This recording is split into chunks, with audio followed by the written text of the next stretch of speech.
बिस्मिल्लाहिर्रहमानिर्रहीम। अस्सलाम वालेकुम students, I am Mohammad Fawad Malik. Students, हम चैप्टर नंबर 15 के शॉर्ट क्वेश्चंस कर रहे थे, जिसमें आज हमने क्वेश्चन नंबर 7 से स्टार्ट करना है। तो आइए आज का लेक्चर शुरू करते हैं।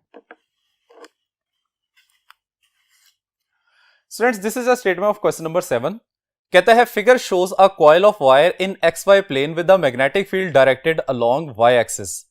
हमारे पास एक कोऑर्डिनेट एक्सिस है जिसमें एक यूनिफॉर्म मैग्नेटिक फील्ड है जिसकी डायरेक्शन वाई एक्सिस के अलोंग है, और इसमें हम एक कॉइल को प्लेस करते हैं एक्स वाई प्लेन में। Around which of the three coordinate axis should the coil be rotated. तीनों कोऑर्डिनेट एक्सिस में से किस कोऑर्डिनेट एक्सिस के गिर्द कॉइल को रोटेट करवाया जाए in order to generate an EMF and a current in the coil, ताकि कॉइल में ईएमएफ और करंट जनरेट हो सके। तो स्टूडेंट, सबसे पहले देखें, हमारे पास एक कोऑर्डिनेट एक्सिस है जिसमें मैग्नेटिक फील्ड की डायरेक्शन वाई एक्सिस के अलोंग है, और इसमें हमने एक कॉइल को प्लेस किया हुआ है एक्स वाई प्लेन में।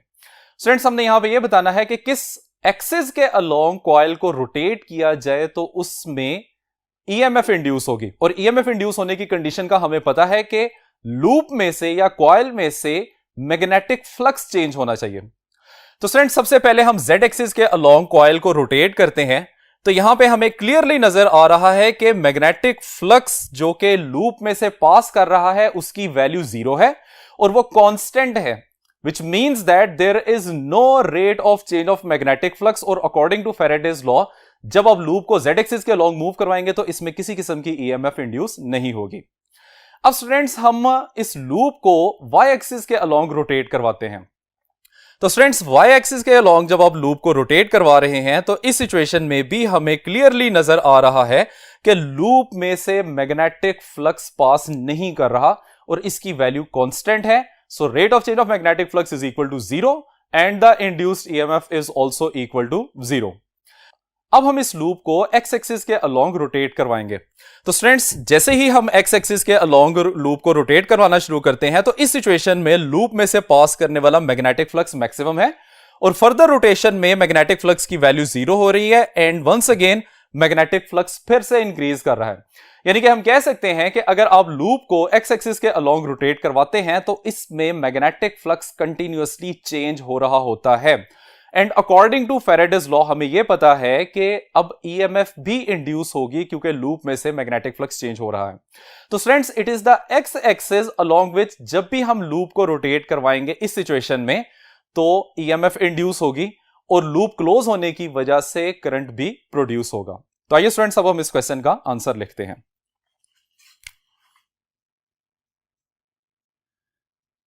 If coil is rotated along x-axis, then there is rate of change of magnetic flux occur through the coil. According to Faraday's law, E is equal to minus n delta phi divided by delta t.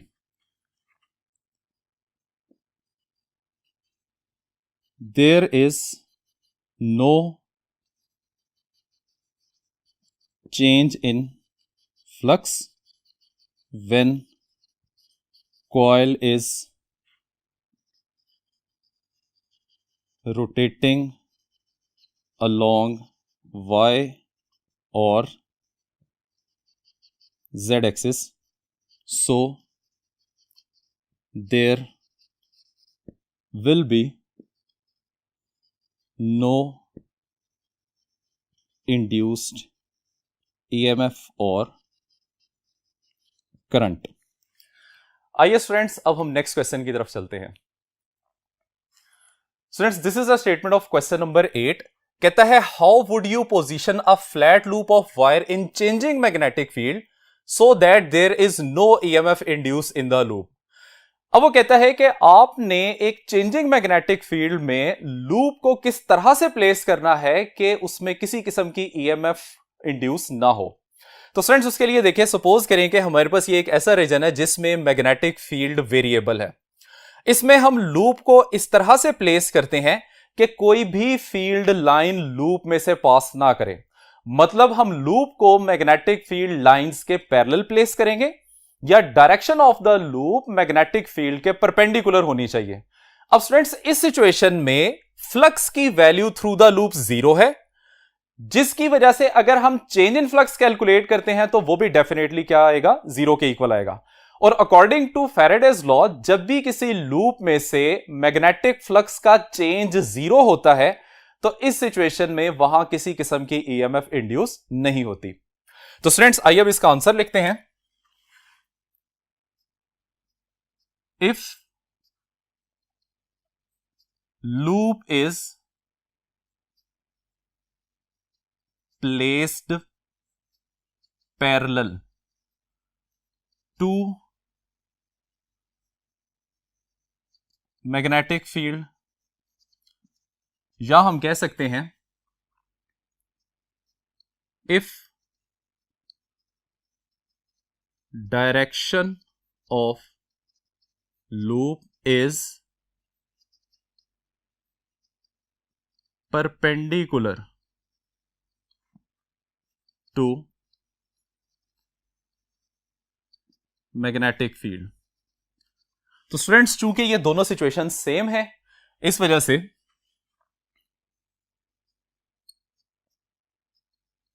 There will be no change of flux occur through the loop.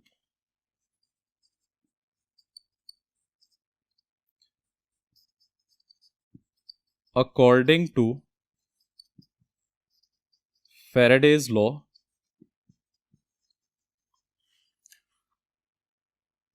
E is equal to n delta phi divided by delta t, और हमारे इस case में delta phi की value 0 है, सो E is also equal to 0। अब आइए students question number 9 की तरफ चलते हैं। क्वेश्चन नंबर 9 में कहता है in a certain region the earth magnetic field points vertically down. Earth के किसी रीजन में मैग्नेटिक फील्ड की डायरेक्शन वर्टिकली डाउनवर्ड है। When a plane flies due north which wing tip is positively charge. जब उस रीजन में से एक प्लेन नॉर्थ डायरेक्शन में मूव करता है तो आपने यह बताना है कि उसकी कौन सी विंग टिप पॉजिटिवली चार्ज होगी। तो स्टूडेंट सबसे पहले हम इस केस को समझते हैं। सपोज कर लें कि ये अर्थ का वो रीजन है जहां पे मैग्नेटिक फील्ड की डायरेक्शन वर्टिकली डाउनवर्ड है और इस रीजन में एक प्लेन नॉर्थ की डायरेक्शन में मूव कर रहा है। अब फ्रेंड्स हमने ये पता चलाना है कि जो मैग्नेटिक फोर्स इस प्लेन के ऊपर एक्ट करेगी वो किस डायरेक्शन में एक्ट करेगी। एक्चुअली वही डायरेक्शन हमें यह बताएगी कि प्लेन के विंग की कौन सी टिप पॉजिटिवली चार्ज है। तो फ्रेंड्स यहां पे हम सिंगल चार्ज पे एक्ट करने वाली फोर्स की डायरेक्शन को कैलकुलेट करने के लिए राइट हैंड रूल अप्लाई करेंगे, according to which right hand की फिंगर्स होनी चाहिए in the direction of magnetic field और थंब होना चाहिए in the direction of velocity which in this case is towards north.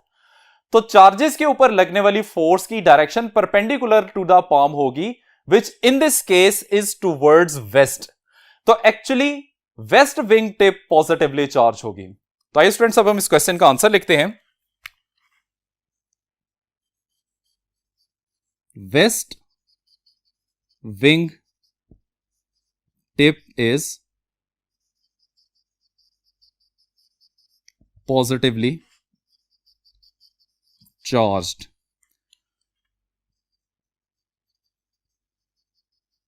According to F is equal to Q into V cross B,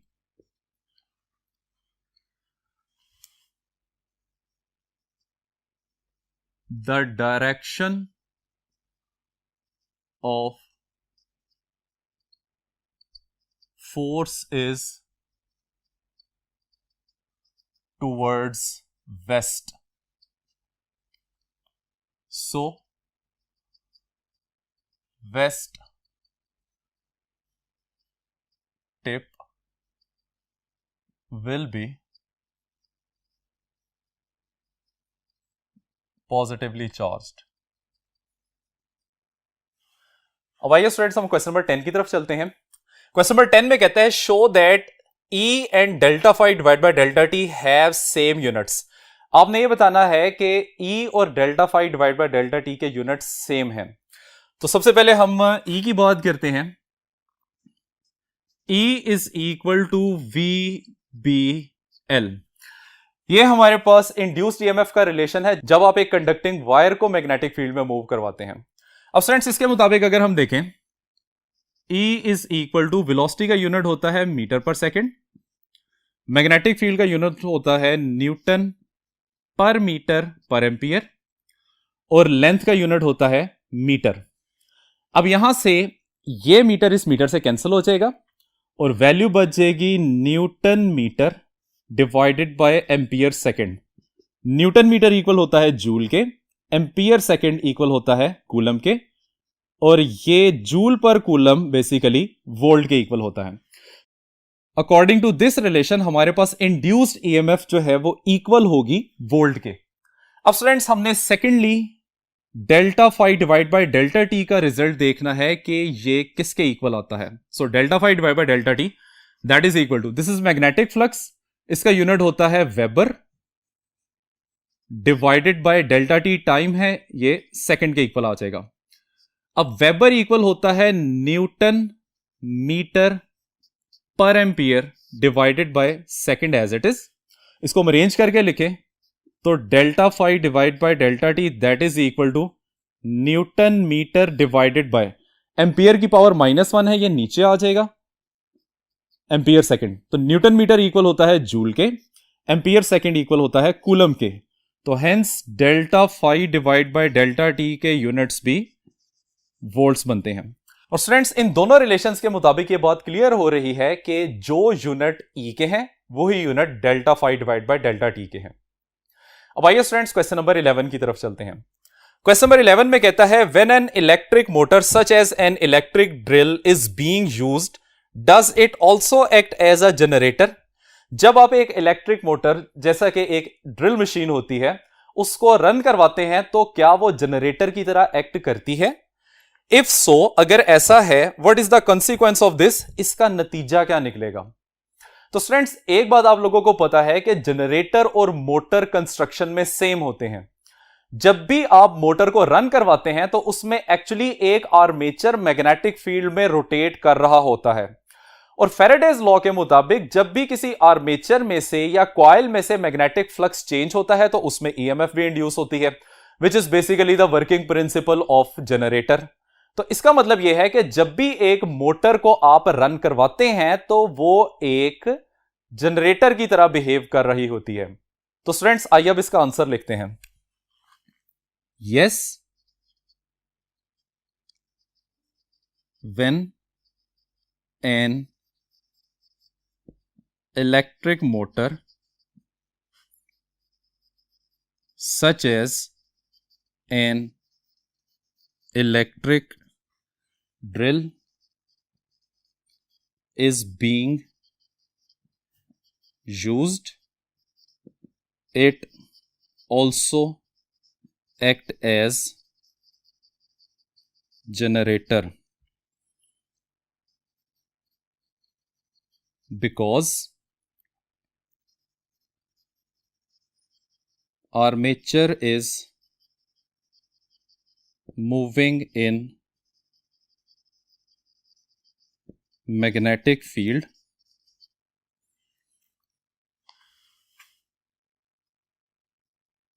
which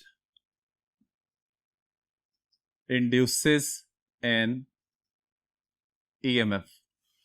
अब students हमने यह बताना है कि इसका कॉन्सिक्वेंस क्या होता है.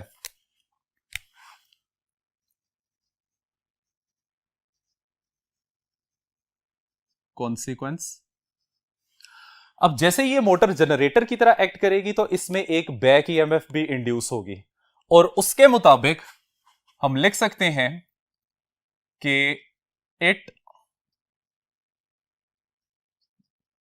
Limits the current in the coil, और mathematically I is equal to V minus E divided by R। जिस फॉर्मूला के मुताबिक हमें यह बात पता है कि जितनी बैक EMF की वैल्यू बढ़ेगी, कॉरेस्पॉन्डिंग करंट उतना ही कम होता जाएगा। आइए स्टूडेंट्स, अब हम क्वेश्चन नंबर 12 की तरफ चलते हैं। क्वेश्चन नंबर 12 में कहता है, can a DC motor be turned into DC generator? क्या डीसी मोटर को डीसी जनरेटर में कन्वर्ट किया जा सकता है? What changes are required to be done? हमें इसमें कौन सी तब्दीलियां करनी पड़ेंगी? तो स्टूडेंट्स, आप लोगों को पता है कि जनरेटर और मोटर की कंस्ट्रक्शन बेसिकली सेम होती है, तो इस वजह से एक मोटर को जनरेटर में कन्वर्ट किया जा सकता है। तो ये इसका आंसर बनेगा yes, DC motor can be converted into DC generator because both are same in construction। अब हमें क्या चेंजिंग्स करना पड़ेंगी?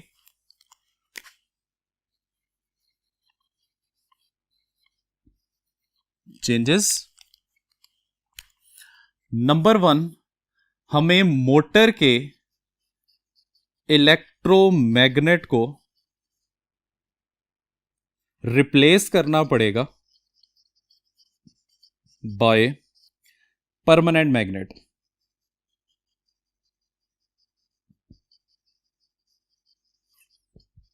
मोटर में इलेक्ट्रोमैग्नेट्स यूज होते हैं, जबकि जनरेटर में हम परमानेंट मैग्नेट्स यूज करते हैं। सेकेंडली कहता है कि बैटरी जो कि मोटर को चलाने के लिए इस्तेमाल की जाती है, that is replaced by load.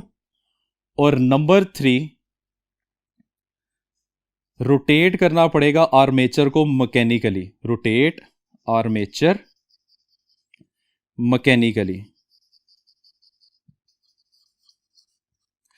तो स्टूडेंट्स, ये वो 3 बेसिक चेंजेस हैं जो कि आप मोटर में करेंगे तो वो एक जनरेटर में कन्वर्ट हो जाती है।